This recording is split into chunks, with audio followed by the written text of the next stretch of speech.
Hello functions lover, welcome back to my channel FF explanation. तो हाँ, कहानी शुरू करने से पहले आप सबके कुछ क्वेरीज का मैं आंसर दे देता हूँ। वेइंग और ईलिंग दोनों अलग अलग पर्सन हैं। किसी ने मुझसे कहा है, मतलब मैं आपको क्लियरली बता देता हूँ कि क्या कहा है, क्योंकि मुझे ना वो समझ में नहीं आ रहा है कि वेलिंग और ईलिंग क्या एक है।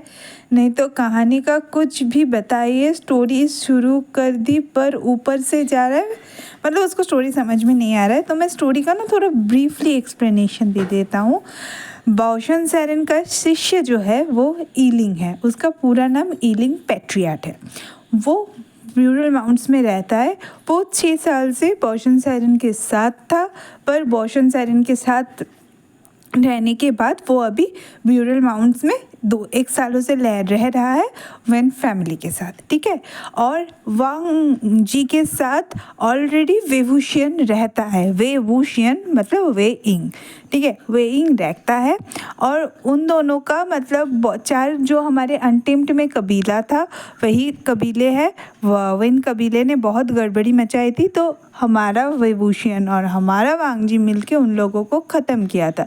इसी दौरान कुछ हुआ था शायद, जो हमें कहानी में आगे पता चलेगा, जिसके बारे में सब बात कर रहे हैं कि ईलिंग वेइंग ने अपना गोल्डन कोर खो दिया। और पहले वांगजी को लगा था कि वांगजी और वेवूशियन मेट है, पर बाद में उसे पता चला कि वो दोनों मेट नहीं है। ईलिंग और वांगजी दोनों मेट है, ठीक है। तो ईलिंग के वांगजी के साथ शादी हो चुका है, पर वेवूशियन वांगजी के साथ ही रहता है। और इसके लिए उसके मम्मी ने परमिशन दे दिया था। तो अभी उसको बच्चा चाहिए, इसीलिए वो ईलिंग के पास है, ठीक है। कहानी शुरू हुआ था ऐसे ही। ईलिंग बहुत रिस्पेक्ट करता है वेवूशियन को, क्योंकि उसने पहले वेन कबीले को बहुत अच्छे से संभाला है, वेन कबीले को ठीक किया है, ठीक है। तो आई होप मैंने कहानी का प्लॉट आप लोगों को क्लियर कर दिया है। तो चलिए कहानी शुरू करते हैं।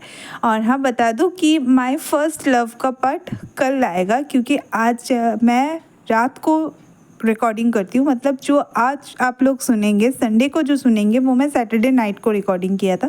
तो मैं ना सैटरडे को ज़्यादा पढ़ नहीं पाती हूँ, क्योंकि ये वाला कहानी जितना देर तक मैं रिकॉर्ड करूँगी वो मेरा पढ़ा हुआ है। पर माय फर्स्ट लव ना, मुझे जो रिकॉर्ड करना है उस पार्ट को पढ़ना पड़ेगा। तो सैटरडे को ना मुझे पढ़ने में थोड़ा प्रॉब्लम होता है, क्योंकि घर का काम थोड़ा ज़्यादा रहता है, इसीलिए। तो माय फर्स्ट लव मंडे को आएगा, ठीक है। तो चलिए कहानी शुरू करते हैं। अभी वांगजी और हमारा ईलिंग एक प्यारा सा हॉटी सा नाइट स्पेंड किया। उसके बाद वांगजी ने नोटिस किया कि ईलिंग को बुखार है, तो वो भाग के वन किंग के पास गई और कहा वन किंग के पास गया और कहा, वन किंग, ईलिंग को ना बुखार है। तो वन किंग टेंशन में आ गया और कहा, चलो मैं जाके देखता हूँ। तो वांगजी ने ना एकदम गुस्से वाले आंखों से कहा, वो हीट में है, तुम एक अल्फ़ा हो, तुम उसके पास नहीं जा सकते। ये बोलने के बाद ना ईलिंग उसके तरफ देखने लगा वन किंग कि वो क्या कह रहा है। तो वो कहा, ठीक है, एक काम करो, मुझे बताओ कि तुम दोनों के बीच का कल रात कुछ हुआ था। तो वांगजी ने फिर से उसे गुस्से से कहा, मैं क्यों बताऊँ, मेरा और मेरी ओमेगा के बीच क्या हुआ। तो वन किंग ने कहा, तुम इतना गुस्सा क्यों कह रहे हो, इतना जेलस क्यों हो रहे हो, मुझे उसमें कोई इंटरेस्ट नहीं है। आई नो वो बहुत खूबसूरत ओमेगा है, पर मुझे उसमें कोई भी इंटरेस्ट नहीं है, तुम्हें पता है ना। तो सबसे बड़ी बात, मैं डॉक्टर हूँ, अगर तुम मुझे सब कुछ नहीं बताओगे तो मैं किस तरह से उसको दवाई दूँगा, किस तरह से मैं उसका ट्रीटमेंट करूँगा। तो वांगजी ने शर्मा के कहा, हाँ। तो कहा, क्या तुम्हारा ये फर्स्ट टाइम है। तो वांगजी ने बोला, हाँ, ये मेरा फर्स्ट टाइम है, और ईलिंग का भी ये फर्स्ट टाइम है, मुझे ऐसा ही लगा क्योंकि बहुत ब्लड निकला है। बोल के ना वांगजी के सारे कान ना लाल हो चुके थे। और विनिंग ना बहुत गुस्से में था। उसको लग रहा था कि वो अगर वांगजी को हाथ के सामने पता नहीं तो मसल के तोड़ के उसको मार ही डालता। इतना होने के बाद वन किंग ने उसको एक दवाई दिया और कहा कि तुम अभी केव में जाओ, मैं खाना भेजता हूँ, उसको ये दवाई खिला देना और ये ऑयल ले लो, इस ऑयल से उसे थोड़ा मसाज कर देना, वो धीरे धीरे ठीक हो जाएगा, ऐसा कुछ नहीं है। ये हीट का फीवर है।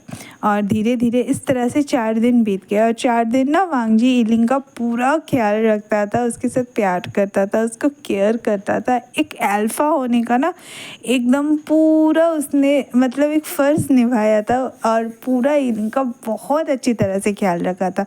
और 4 दिन के बीच वांग जी के पास उसके भाई का एक मैसेज आया था, तो बाद एक भाई का मैसेज आता है, तो वो वन किंग से कहता है एक काम करो वन किंग, तुम लोग रेडी हो जाओ, मैंने आस्थान में तुम लोगों के लिए घर ढूंढ दिया है, सब कुछ रेडी है, बाकी तुम लोग खुद कर लेना। वो क्लाउड रिसेस से एकदम सामने है, वहीं पे तुम लोग वन कबीला स्थापित करना। और ये ब्यूरल माउंट्स हम लोग स्कूल बनाएंगे, यहाँ पे बच्चे पढ़ने आएंगे, सारे कल्टीवेशन यहाँ पे सिखाया जाएगा और वो ये सारा काम ईलिंग और विभूषण करेगा। तो एकदम ना सर झुका के वन किंग कहता है कि विभूषण क्यों इतना बदल गया है? शायद उसने डेमोनिक कल्टीवेशन शुरू किया, उसके बाद से वो इतना बदल गया। अगर वो आए तो बोल देना कि वेनिंग उससे बात करना चाहती थी। तो वांग जी ने हाँ कहा और कहा कि तुम लोग ना ईलिंग का थोड़ा ख्याल रखो, वो अभी नींद से नहीं उठाए, मुझे क्लाउड रिसेस जाना है, थोड़ा काम है, भैया आके उसको लेके जाएगा। और ईलिंग उठ के ना उसका पूरा बॉडी दर्द कर रहा था क्योंकि उसने हीट में ना पूरा वांग जी के साथ था और उसे ना थोड़ा थोड़ा याद है, मतलब उतना कुछ याद नहीं था। हीट जब से स्टार्ट हुआ था वांग जी उसके पास था, इसीलिए उसको कुछ भी याद नहीं था कि हीट में उसने क्या किया क्या नहीं किया। और वो ना एकदम बाहर निकला और वन किंग से कहा मेरा ना पूरा शरीर इतना क्यों दुख रहा है। तो वन किंग ना हंसने लगी, कहा तुम्हें कुछ याद नहीं है? तो वांग जी तो हमारे प्यारे ईलिंग ने कहा कि नहीं मुझे तो कुछ याद नहीं है, क्यों क्या हुआ? तो वहाँ पे ना उसका भाई आया लैंचिचन आके कहा चलो ईलिंग हम घर चलते हैं। तो ईलिंग गुस्से में कहा मुझे घर नहीं जाना है, मुझे उस 2 टके के वांग जी के पास नहीं जाना है जो मेरे लिए एक बार भी यहाँ पे नहीं आ सका। वो विभूषण से प्यार करता है तो वो रहे विभूषण के साथ, उसे मुझे प्यार करने का कोई ज़रूरत ही नहीं, पर बेसिक रेस्पेक्ट तो कर सकता है ना। विभूषण खुद कूद गया था और मेरे ऊपर ब्लेम डाल दिया। विभूषण चाहता क्या है मुझसे? अगर वो चाहता है कि मैं वहाँ पे ना रहूँ तो मैं वहाँ पे नहीं रहूँगा गगा, मुझे जाना है, मुझे यहीं पे रहना है। ये बोल के ना लैंचिचन उसे कहता है 4 दिन तक वांग जी ने तुम्हारा ख्याल रखा, 4 दिन तक वो क्लाउड रिसेस तक नहीं गया था, वो तुम्हारे साथ रहा क्योंकि तुम हीट में थे, तुम्हारी उसको ज़रूरत थी। ये देखो उसका जेट पेंडेंट भी तुम्हारे गले पे है ताकि तुम्हें दर्द कम हो। ये मम्मा ने हम दोनों को दिया था पहली बार, ये दूसरी बार है जब वो जेट पेंडेंट उड़ा के किसी को पहना रहा है। पहली बार उसने विलिंग को पहनाया था जब विभूषण को बहुत बुखार आया था और डॉक्टर ने बोल दिया था कि वो नहीं बच सकता। दूसरी बार उसने वो तुम्हें पहनाया है। वो मुझे नहीं पता कि वो तुम्हारे साथ क्या चाहता है, पर देखो मेरे भाई को समझो, वो बता नहीं सकता, वो अपना फीलिंग्स बताना तो दूर की बात है, वो अपना खुद का फीलिंग्स ही नहीं समझ सकता। तो हमारे ईलिंग ने ना हंस के कहा आप आपके फीलिंग्स को बहुत समझते हैं, ठीक है मैं आपके साथ घर चलूँगा, चलो वन किंग हम लोग चलते हैं। और इसी बीच उसने कबीले का बात भी बता दिया था। तो वो लोग पहुँचे ना तो यानली जेंचा उसको ना पकड़ लिया और कहा तुम कहाँ थे, तुम कहाँ थे? तो उसने सारी बात उसको धीरे से बताया और वो लोग उसके लिए बहुत खुश हो गए थे।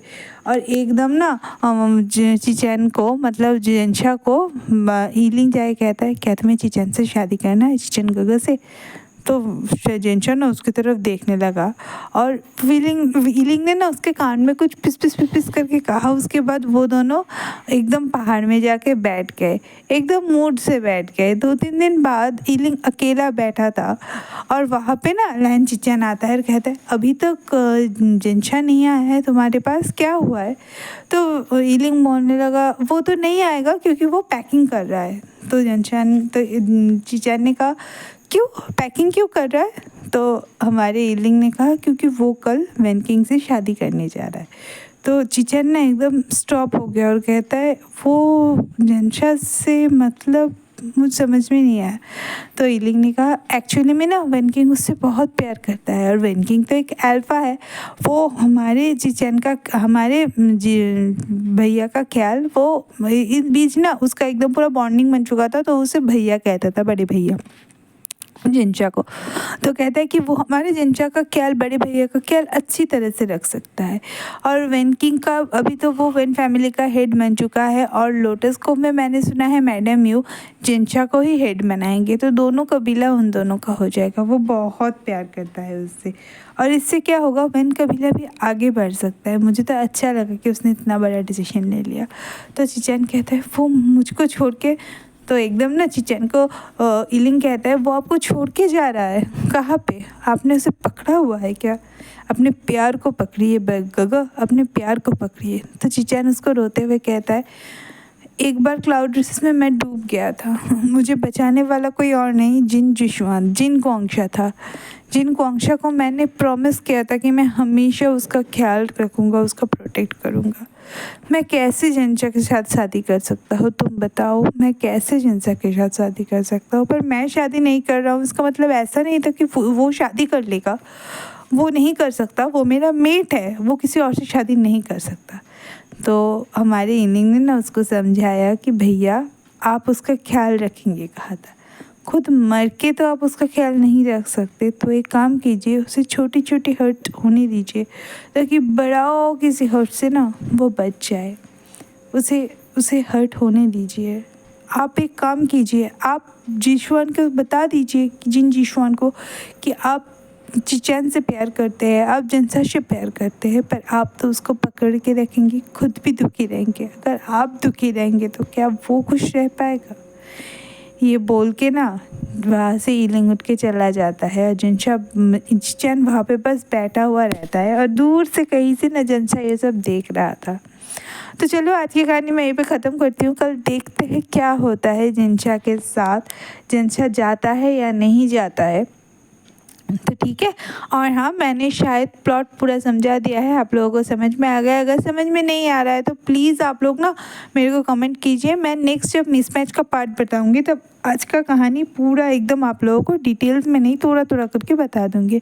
तो मेरे चैनल को लाइक कीजिए, शेयर कीजिए, सब्सक्राइब कीजिए। Okay bye.